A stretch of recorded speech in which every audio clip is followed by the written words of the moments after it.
মনে করি এটা জামায়াত ইসলাম এবং বিএনপির মধ্যে একটা কুতর্ক। এই কুতর্কের মধ্যে আমরা জড়াবো না, বরঞ্চ দুই দলেরই উচিত ইলেকশন কমিশনকে শক্তিশালী করা।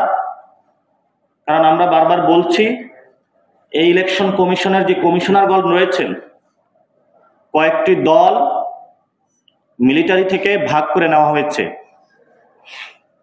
ফলত এস্টাবলিশমেন্টের অংশ জায়গায় যখন এই ধরনের ভাগ বটোয়ারা হয়, এটা প্রত্যক্ষ প্রভাব কিন্তু হলো ইলেকশনের মধ্যেও পড়বে।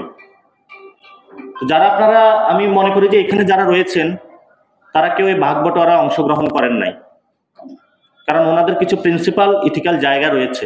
এক্সট্রিম মশার কয়েল প্ল্যান্ট ফাইবার দিয়ে তৈরি, তাই সহজে ভাঙে না, সুগন্ধিযুক্ত ও নিরবিচ্ছিন্নভাবে জ্বলে। ডেঙ্গু, চিকুনগুনিয়া বাহি সহ যে কোনো মশার বিরুদ্ধে দেয় এক্সট্রিম সুরক্ষা।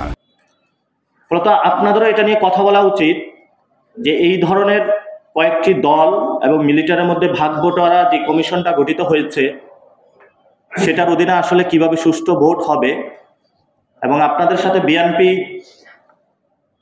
খুব ভালো সম্পর্ক রয়েছে, আপনারাও তাদেরকে এই বিষয়গুলো বলুন যে আমরা কিভাবে সুন্দর সুষ্ঠু ভোট বাংলাদেশে উপহার দেওয়ার জন্য একটি স্বাধীন ইলেকশন কমিশন কিভাবে গঠন করতে পারি।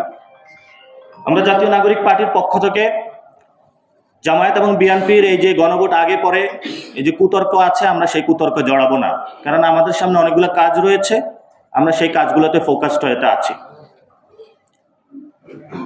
এবং জামায়াত ইসলামের প্রতি আমাদের আবেদন থাকবে যে আপার হাউজের যে পিয়ার, সেটা লোয়ার হাউজের পিয়ারটা নিয়ে এসে আপনি পুরা জিনিসটাকে হেলো বানিয়ে দিলেন।